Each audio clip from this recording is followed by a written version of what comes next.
আমন্ত্রণ। যুক্তরাজ্যের সান্ডারল্যান্ড শহরে 1960-এর দশকে বাংলাদেশি রেস্তোরাঁর মাধ্যমে পথচলা শুরু করা এই কমিউনিটি তাদের সাংস্কৃতিক ও সামাজিক প্রয়োজনে গড়ে তোলা মসজিদ এবং কমিউনিটি সেন্টারের আধুনিকায়নে 2022 সালে উদ্যোগ নেয় স্থানীয় তরুণরা। আওয়াজ প্যানেল নামে একদল তরুণ স্বেচ্ছাশ্রমের ভিত্তিতে এই কাজ করছেন। যুক্তরাজ্য থেকে মোহাম্মদ আলমগীরের রিপোর্ট। বান্ডেল থাকলে প্রতি সেনমানিতে টাকা বাঁচবে। বিকাশ সেনমানি বান্ডেল কিনে জিতুন প্রতি লেনদেনে। যুক্তরাজ্যের সান্ডারল্যান্ড শহরে বাংলাদেশি কমিউনিটির 25 বছর পূর্তি উপলক্ষে রজত জয়ন্তী উদযাপন 1.3 মিলিয়ন পাউন্ড ব্যয়ে আধুনিকায়িত কমিউনিটি সেন্টারের উদ্বোধন হয়েছে।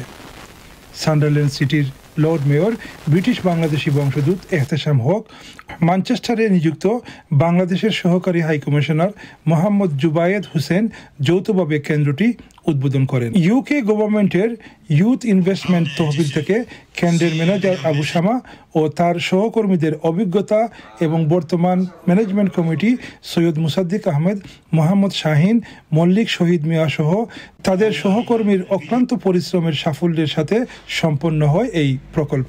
রজত জয়ন্তী উদ্বোধনী অনুষ্ঠানে সঞ্চালনার দায়িত্ব পালন করেন মোহাম্মদ শাহিন ও ক্রীড়া সম্পাদক Syed মোয়াজ্জেল Ali.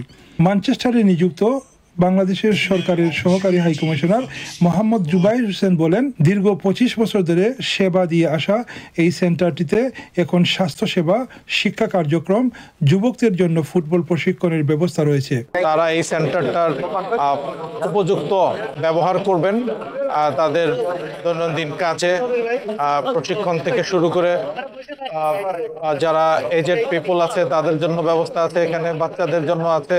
Sunderland Bangladesh International Center remains committed to creating a fairer, healthier and more inclusive Sunderland. আজকে আমরা সেন্টার কমিউনিটি ডেভেলপমেন্ট দায় আজকে আমরা দায় এই সুযোগ সুবিধা তৈরি হয়েছে, যে কারণে ইয়ং স্টার হল সেন্টারমুখী হয়েছে। সবাই আরও বক্তব্য রাখেন সৈয়দ মইনুল ইসলাম, সৈয়দ আমির আলী, সৈয়দ রাকিব সিকদার, আবুল কালাম আজাদ, সৈয়দ খালিদ মিয়া অলিদ সহ প্রমুখ। এই উদ্যোগটি সান্ডারল্যান্ডের বাংলাদেশি কমিউনিটির সাংগঠনিক শক্তি এবং সামাজিক অবস্থানের একটি উজ্জ্বল দৃষ্টান্ত হয়ে থাকবে। যুক্তরাজ্যের সান্ডারল্যান্ড থেকে মোহাম্মদ আলমগীর, চ্যানেল আই।